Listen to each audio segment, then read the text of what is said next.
Guys, I got something else totally amazing. I'm at a cross section between a north-south mountain range, meaning I'm in a valley that just goes miles and miles. And then over here, there's an east-west river. So this would be a high traffic area. Look at this. I actually think, does that look like something? Yeah, maybe. I actually think this one has an astronomical component to it. Let me show you what I mean. This. Right there. That's facing north, almost completely north. But this is absolutely freaking huge. Like it's 15 feet tall. Each boulder here must weigh tons and tons, especially the top one.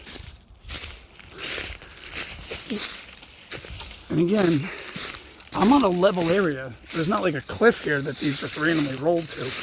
And then like, look at this one. Set there, and then this is that viewing from the other side. Yes, awesome. I can tell you guys where this is. It's on state land if you want to see it or get this preserved.